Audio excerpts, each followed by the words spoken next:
بسم اللہ الرحمن الرحیم۔ سید ابوالعلا مودودی رحمۃ اللہ علیہ کی کتاب خطبات کا پہلا حصہ ہم مکمل کر چکے ہیں۔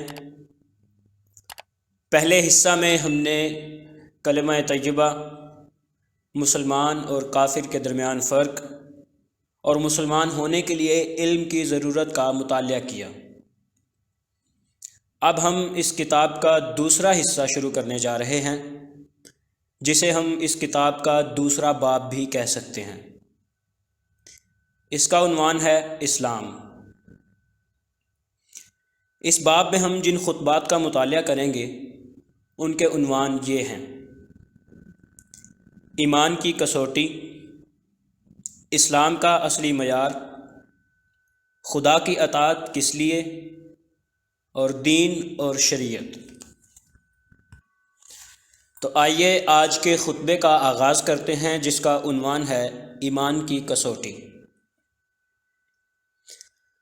برادران اسلام، پچھلے جمعہ کے خطبہ میں نے آپ کو بتایا تھا کہ قرآن کی روح سے انسان کی گمراہی کے 3 سبب ہیں۔ ایک یہ کہ وہ خدا کے قانون کو چھوڑ کر اپنے نفس کی خواہشات کا غلام بن جائے، دوسرے یہ کہ خدائی قانون کے مقابلے میں اپنے خاندان کے رسم و رواج اور باپ دادا کے طریقے کو ترجیح دے، تیسرے یہ کہ خدا اور اس کے رسول صلی اللہ علیہ وآلہ وسلم نے جو طریقہ بتایا ہے اس کو بالائے طاق رکھ کر انسانوں کی پیروی کرنے لگے، چاہے وہ انسان خود اس کی اپنی قوم کے بڑے لوگ ہوں یا غیر قوموں کے لوگ۔ مسلمان کی اصلی تعریف۔ مسلمان کی اصلی تعریف یہ ہے کہ وہ ان تینوں بیماریوں سے پاک ہو۔ مسلمان کہتے ہی اس کو ہیں جو خدا کے سوا کسی کا بندہ اور رسول صلی اللہ علیہ وآلہ وسلم کے سوا کسی کا پیرو نہ ہو۔ مسلمان وہ ہے جو سچے دل سے اس بات پر یقین رکھتا ہو کہ خدا اور اس کے رسول کی تعلیم سراسر حق ہے، اس کے خلاف جو کچھ ہے وہ باطل ہے، اور انسان کے لیے دین و دنیا کی بھلائی جو کچھ بھی ہے صرف خدا اور اس کے رسول کی تعلیم میں ہے۔ اس بات پر کامل یقین جس شخص کو ہوگا وہ اپنی زندگی کے ہر معاملے میں صرف یہ دیکھے گا کہ اللہ اور اس کے رسول کا کیا حکم ہے، اور جب اسے معلوم ہو جائے گا تو وہ سیدھی طرح سے اس کے آگے سر جھکا دے گا۔ پھر چاہے اس کا دل کتنا ہی تل ملائے اور خاندان کے لوگ کتنی ہی باتیں بنائیں اور دنیا والے کتنی ہی مخالفت کریں، وہ ان میں سے کسی کی پرواہ نہ کرے گا، کیونکہ ہر ایک کو اس کا صاف جواب یہی ہوگا کہ میں خدا کا بندہ ہوں، تمہارا بندہ نہیں ہوں، اور میں رسول پر ایمان لایا ہوں، تم پر ایمان نہیں لایا ہوں۔ نفاق کی علامتیں۔ نمبر 1، نفس کی بندگی۔ اس کے برخلاف اگر کوئی شخص یہ کہتا ہے کہ خدا اور رسول صلی اللہ علیہ وآلہ وسلم کا ارشاد یہ ہے تو ہوا کرے، میرا دل تو اس کو نہیں مانتا، مجھے تو اس میں نقصان نظر آتا ہے، اس لیے میں خدا اور رسول کی بات کو چھوڑ کر اپنی رائے پر چلوں گا، تو ایسے شخص کا دل ایمان سے خالی ہوگا، وہ مومن نہیں بلکہ منافق ہے کہ زبان سے تو کہتا ہے کہ میں خدا کا بندہ اور رسول کا پیرو ہوں، مگر حقیقت میں اپنے نفس کا بندہ اور اپنی رائے کا پیرو بنا ہوا ہے۔ نمبر 2، رسم و رواج کی پابندی۔ اسی طرح اگر کوئی شخص یہ کہتا ہے کہ خدا اور رسول کا حکم کچھ بھی ہو، مگر فلاں بات تو باپ دادا سے ہوتی چلی آ رہی ہے، اس کو کیسے چھوڑا جا سکتا ہے، یا فلاں قاعدہ تو میرے خاندان یا برادری میں مقرر ہے، اسے کیوں کر توڑا جا سکتا ہے، تو ایسے شخص کا شمار بھی منافقوں میں ہوگا، خواہ نمازیں پڑھتے پڑھتے اس کی پیشانی پر کتنا ہی بڑا گٹا پڑ گیا ہو اور ظاہر میں اس نے کتنی ہی متشرع صورت بنا رکھی ہو، اس لیے کہ دین کی اصل حقیقت اس کے دل میں اتری ہی نہیں۔ دین رکوع اور سجدے اور روزے اور حج کا نام نہیں ہے، اور نہ دین انسان کی صورت اور اس کے لباس میں ہوتا ہے، بلکہ اصل دین خدا اور رسول کی اطاعت ہے۔ جو شخص اپنے معاملات میں خدا اور رسول کی اطاعت سے انکار کرتا ہے اس کا دل حقیقت میں دین سے خالی ہے، اس کی نماز اور اس کا روزہ اور اس کی متشرع صورت ایک دھوکے کے سوا کچھ نہیں۔ نمبر 3، دوسری قوموں کی نقالی۔ اسی طرح اگر کوئی شخص خدا کی کتاب اور اس کے رسول کی ہدایت سے بے پرواہ ہو کر کہتا ہے کہ فلاں بات اس لیے اختیار کی جائے کہ وہ انگریزوں میں رائج ہے، اور فلاں بات اس لیے قبول کی جائے کہ فلاں قوم اس کی وجہ سے ترقی کر رہی ہے، اور فلاں بات اس لیے مانی جائے کہ فلاں بڑا آدمی ایسا کہتا ہے، تو ایسے شخص کو بھی اپنے ایمان کی خیر منانی چاہیے۔ یہ باتیں ایمان کے ساتھ جمع نہیں ہو سکتی۔ مسلمان ہو اور مسلمان رہنا چاہتے ہو تو ہر اس بات کو اٹھا کر دیوار پر دے مارو جو خدا اور رسول کی بات کے خلاف ہو۔ اگر تم ایسا نہیں کر سکتے تو اسلام کا دعویٰ تمہیں زیب نہیں دیتا۔ زبان سے کہنا کہ ہم خدا اور رسول کو مانتے ہیں، مگر اپنی زندگی کے معاملات میں ہر وقت دوسروں کی بات کے مقابلے میں خدا اور رسول کی بات کو رد کرتے رہنا، نہ ایمان ہے نہ اسلام، بلکہ اس کا نام منافقت ہے۔ قرآن مجید کے 18ویں پارے میں اللہ تعالیٰ نے صاف صاف الفاظ میں فرما دیا ہے کہ ہم نے کھول کھول کر حق اور باطل کا فرق بتانے والی آیتیں اتار دی ہیں۔ اللہ جس کو چاہتا ہے ان آیتوں کے ذریعے سے سیدھا راستہ دکھا دیتا ہے۔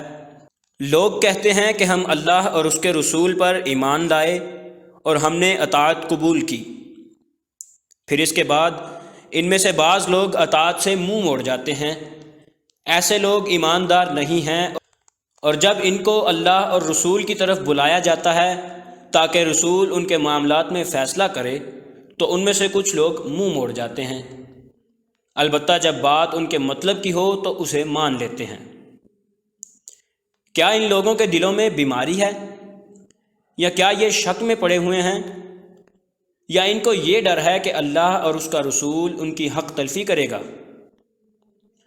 بہرحال وجہ کچھ بھی ہو، یہ لوگ خود ہی اپنے اوپر ظلم کرنے والے ہیں۔ حقیقت میں جو ایماندار ہیں ان کا طریقہ تو یہ ہے کہ جب انہیں اللہ اور اس کے رسول کی طرف بلایا جائے تاکہ رسول ان کے معاملات کا فیصلہ کریں تو وہ کہیں کہ ہم نے سنا اور اطاعت کی۔ ایسے ہی لوگ فلاح پانے والے ہیں، اور جو کوئی اللہ اور اس کے رسول کی اطاعت کرے گا اور اللہ سے ڈرتا رہے گا اور اس کی نافرمانی سے پرہیز کرے گا، بس وہی کامیاب ہوگا۔ ان آیات میں ایمان کی جو تعریف بیان کی گئی ہے اس پر غور کیجیے۔ اصلی ایمان یہ ہے کہ اپنے آپ کو خدا کی کتاب اور اس کے رسول کی ہدایت کے سپرد کر دو۔ جو حکم وہاں سے ملے اس کے آگے سر جھکا دو اور اس کے مقابلے میں کسی کی نہ سنو، نہ اپنے دل کی، نہ خاندان والوں کی، اور نہ دنیا والوں کی۔ یہ کیفیت جس میں پیدا ہو جائے وہی مومن اور مسلم ہے۔ جو اس سے خالی ہو اس کی حیثیت منافق سے زیادہ کچھ نہیں۔ ترک شراب۔ آپ نے سنا ہوگا کہ عرب میں شراب خوری کا کتنا زور تھا۔ عورت اور مرد، جوان اور بوڑھے شراب کے متوالے تھے۔ ان کو دراصل اس چیز سے عشق تھا، اس کی تعریفوں کے گیت گاتے تھے اور اس پر جان دیتے تھے۔ یہ بھی آپ کو معلوم ہوگا کہ شراب کی لت لگ جانے کے بعد اس کا چھوٹنا کتنا مشکل ہوتا ہے۔ آدمی جان دینا قبول کر لیتا ہے مگر شراب چھوڑنا قبول نہیں کر سکتا۔ اگر شرابی کو شراب نہ ملے تو اس کی کیفیت بیمار سے بدتر ہو جاتی ہے۔ لیکن آپ نے کبھی سنا ہے کہ جب قرآن شریف میں اس کی حرمت کا حکم آیا تو کیا ہوا؟ وہی عرب جو شراب پر جان دیتے تھے، حکم کو سنتے ہی انہوں نے اپنے ہاتھ سے شراب کے مٹکے توڑ ڈالے۔ مدینہ کی گلیوں میں شراب اس طرح بہہ رہی تھی جیسے بارش کا پانی۔ ایک مجلس میں کچھ لوگ بیٹھے شراب پی رہے تھے جس وقت انہوں نے رسول اللہ صلی اللہ علیہ وآلہ وسلم کے منادی کی آواز سنی کہ شراب حرام کر دی گئی ہے، تو جس شخص کا ہاتھ جہاں تھا وہیں کا وہیں رہ گیا۔ جس کے منہ سے پیالہ لگا ہوا تھا اس نے فوراً اس کو ہٹا لیا اور پھر ایک قطرہ حلق میں جانے نہ دیا۔ یہ ہے ایمان کی شان۔ اس کو کہتے ہیں خدا اور رسول کی اطاعت۔ اقرار جرم۔ آپ کو معلوم ہے کہ اسلام میں زنا کی کتنی سخت سزا رکھی گئی ہے۔ ننگی پیٹھ پر 100 کوڑے جن کا خیال کرنے سے آدمی کے رونگٹے کھڑے ہو جائیں، اور اگر شادی شدہ آدمی ہو تو اس کے لیے سنسار کی سزا ہے، یعنی اس کو پتھروں سے اتنا مارنا کہ وہ مر جائے۔ ایسی سخت سزا کا نام ہی سن کر آدمی کانپ اٹھتا ہے، مگر آپ نے یہ بھی سنا کہ جن کے دل میں ایمان تھا ان کی کیا کیفیت تھی۔ ایک شخص سے زنا کا فعل سرزد ہو گیا، کوئی گواہ نہ تھا، کوئی عدالت تک پکڑ کر لے جانے والا نہ تھا، کوئی پولیس کو اطلاع دینے والا نہ تھا، صرف دل میں ایمان تھا جس نے اس شخص سے کہا کہ جب تو نے خدا کے قانون کے خلاف اپنے نفس کی خواہش پوری کی ہے تو اب جو سزا خدا نے اس کے لیے مقرر کی ہے اس کو بھگتنے کے لیے تیار ہو جا۔ چنانچہ وہ شخص خود رسول اللہ صلی اللہ علیہ وآلہ وسلم کی خدمت میں حاضر ہوتا ہے اور عرض کرتا ہے کہ یا رسول اللہ، میں نے زنا کیا ہے، مجھے سزا دیجیے۔ آپ صلی اللہ علیہ وآلہ وسلم منہ پھیر لیتے ہیں تو پھر دوسری طرف آ کر یہی بات کہتا ہے۔ آپ پھر منہ پھیر لیتے ہیں تو وہ پھر سامنے آ کر سزا کی درخواست کرتا ہے کہ جو گناہ میں نے کیا ہے اس کی سزا مجھے دی جائے۔ یہ ہے ایمان۔ جس کے دل میں ایمان موجود ہے اس کے لیے ننگی پیٹھ پر 100 کوڑے کھانا بلکہ سنسار تک کر دیا جانا آسان ہے، مگر نافرمان بن کر خدا کے سامنے حاضر ہونا مشکل۔ قطع علائق۔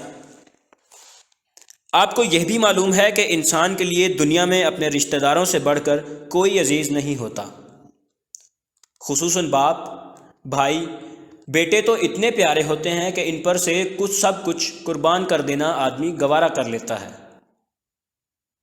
مگر آپ ذرا بدر اور احد کی لڑائیوں پر غور کیجئے کہ ان میں کون کس کے خلاف لڑنے گیا تھا۔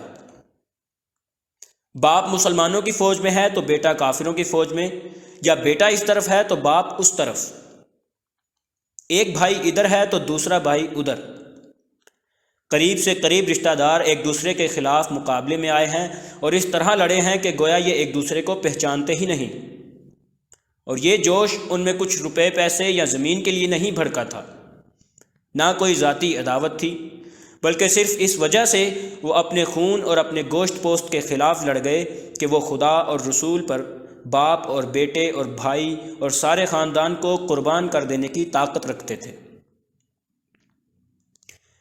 پرانے رسم و رواج سے توبہ۔ آپ کو یہ بھی معلوم ہے کہ عرب میں جتنے پرانے رسم و رواج تھے اسلام نے قریب قریب ان سب ہی کو توڑ ڈالا تھا۔ سب سے بڑی چیز تو بت پرستی تھی جس کا رواج سینکڑوں برس سے چلا آ رہا تھا۔ اسلام نے کہا ان بتوں کو چھوڑ دو۔ شراب، زنا، جوا، چوری اور راہ زنی عرب میں عام طور پر رائج تھی۔ اسلام نے کہا کہ ان سب کو ترک کر دو۔ عورتیں عرب میں کھلی پھرتی تھیں۔ اسلام نے حکم دیا کہ پردہ کرو۔ عورتوں کو وراثت میں کوئی حصہ نہ دیا جاتا تھا۔ اسلام نے کہا کہ ان کا بھی وراثت میں حصہ ہے۔ منہ بولے بیٹے کو وہی حیثیت دی جاتی تھی جو سلبی اولاد کی ہوتی ہے۔ اسلام نے کہا کہ وہ سلبی اولاد کی طرح نہیں ہے بلکہ متبنہ، اگر اپنی بیوی کو چھوڑ دے تو اس سے نکاح کیا جا سکتا ہے۔ غرض کون سی پرانی رسم ایسی تھی جس کو توڑنے کا حکم اسلام نے نہ دیا ہو؟ مگر آپ کو معلوم ہے کہ جو لوگ خدا اور رسول پر ایمان لائے تھے ان کا طرز عمل کیا تھا؟ صدیوں سے جن بتوں کو وہ اور ان کے باپ دادا سجدہ کرتے اور نظریں چڑھایا کرتے تھے ان کو ان ایمانداروں نے اپنے ہاتھ سے توڑا۔ سینکڑوں برس سے جو خاندانی رسمیں چلی آتی تھیں ان سب کو انہوں نے مٹا کر رکھ دیا۔ جن چیزوں کو وہ مقدس سمجھتے تھے خدا کا حکم پا کر انہیں پاؤں تلے روند ڈالا۔ جن چیزوں کو وہ مکروہ سمجھتے تھے خدا کا حکم آتے ہی ان کو جائز سمجھنے لگے۔ جو چیزیں صدیوں سے پاک سمجھی جاتی تھیں وہ ایک دم ناپاک ہو گئیں، اور جو صدیوں سے ناپاک خیال کی جاتی تھیں وہ یکا یک پاک ہو گئیں۔ کفر کے جن طریقوں میں لذت اور فائدے کے سامان تھے خدا کا حکم پاتے ہی ان کو چھوڑ دیا گیا، اور اسلام کے جن احکام کی پابندی انسان پر شاق گزرتی ہے ان سب کو خوشی خوشی قبول کر لیا گیا۔ اس کا نام ہے ایمان اور اس کو کہتے ہیں اسلام۔ اگر عرب کے لوگ اس وقت کہتے کہ فلاں بات کو ہم اس لیے نہیں مانتے کہ ہمارا اس میں نقصان ہے، اور فلاں بات کو اس لیے نہیں چھوڑتے کہ اس میں ہمارا فائدہ ہے، اور فلاں کام کو ہم ضرور کریں گے کیونکہ باپ دادا سے یہی ہوتا چلا آیا ہے، اور فلاں باتیں رومیوں کی ہمیں پسند ہیں اور فلاں باتیں ایرانیوں کی ہم کو مرغوب ہیں، غرض اگر عرب کے لوگ اسی طرح اسلام کی ایک ایک بات کو رد کر دیتے تو آپ سمجھ سکتے ہیں کہ آج دنیا میں کوئی مسلمان نہ ہوتا۔ خدا کی خوشنودی کا راستہ۔ بھائیو، قرآن میں ارشاد ہوا، نیکی کا مرتبہ تم کو نہیں مل سکتا جب تک کہ تم وہ سب چیزیں خدا کے لیے قربان نہ کر دو جو تم کو عزیز ہیں۔ بس یہی آیت اسلام اور ایمان کی جان ہے۔ اسلام کی اصل شان یہی ہے کہ جو چیزیں تم کو عزیز ہیں ان کو خدا کی خاطر قربان کر دو۔ زندگی کے سارے معاملات میں تم دیکھتے ہو کہ خدا کا حکم ایک طرف بلاتا ہے اور نفس کی خواہشات دوسری طرف بلاتی ہیں۔ خدا ایک کام کا حکم دیتا ہے جبکہ نفس کہتا ہے کہ اس میں تو تکلیف ہے یا نقصان ہے۔ خدا ایک بات سے منع کرتا ہے، نفس کہتا ہے کہ یہ تو بڑی مزیدار چیز ہے یا بڑی فائدے کی چیز ہے۔ ایک طرف خدا کی خوشنودی ہوتی ہے اور دوسری طرف ایک دنیا کی دنیا کھڑی ہوتی ہے۔